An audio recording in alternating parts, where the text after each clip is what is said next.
Peregrina. Let's see. I hope I don't get banned for this. Ugh. How does Professor Heiss define a locomotive conversion? Been curious since the Mudhen explosion. The K-37's aren't Mudhens either. Ugh. Anyway, but I don't care about the definition of conversion. I care about people having a myth in their mind about the K-37's. And when people say converted, it sounds like a simpler change. I converted a coal burner to an oil burner. It's a small change. It's a simple change of one system or subsystem. So when you hear the K-37 was converted from a standard gauge engine, you go, okay, they shoved the wheels in and then called it a day, when they were a purpose-built, engineered, designed, new cylinders, new frame, new wheels, new counterweights, new running gear, everything. They took an old boiler and tossed it on top of a brand new everything. The engine is brand new. There is nothing in the steam engine on the K-37 that is converted. It's all brand new, 1928 or 1930, depending on the run. So it doesn't fit the conversion thing because people assumed that, oh yeah, they were pieces of crap because 497 beat up the track at the Durango and Silverton. So all of those K-37s, they were converted. So that's why they were bad.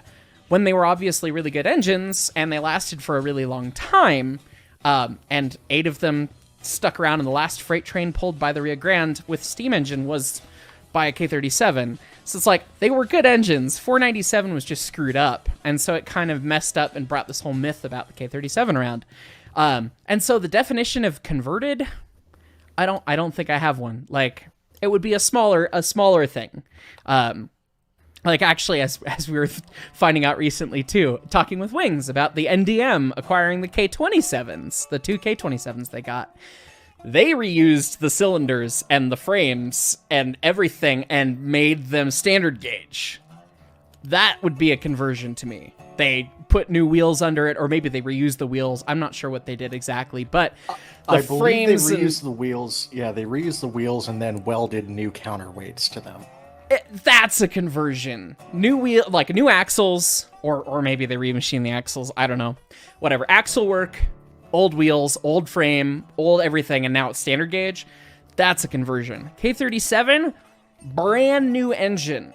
Reverse engineered from the K-36 and the K-28. Old boiler.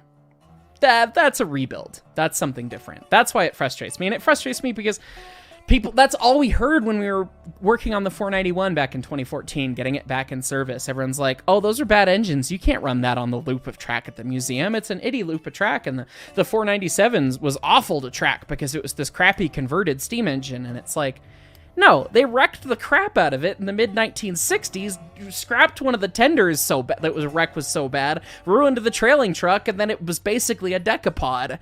And then they ran it around the railroad and it ruined the track. And then everyone's like, oh yeah, it must be all K-37s. It's like, no, it's just 497. So obviously we've since proved that, and people are like come around to it now, and it's like, oh yeah, 491's a good engine and 493's a good engine and all this stuff. And we're kind of past that myth being so prevalent, but it's just one of those little irky triggers because it's like, oh, those were bad engines. They were converted. It's like, no, shut up. To further dispel the myth that K-37s were bad, you know what a K-37 could do that a K-36 couldn't? Other than, haul an extra loaded gone anywhere in the system. I was just going to say that. They could balance on the Marshall Pass turntable without having to take on water first. Yep, because the tender's shorter and the weight distribution's different. Yep. Despite the K-36 actually being heavier than a K-37, fun fact. So, yeah. Boiler shell on the K-36 is thicker. They're 3/4 inch versus 5/8. So.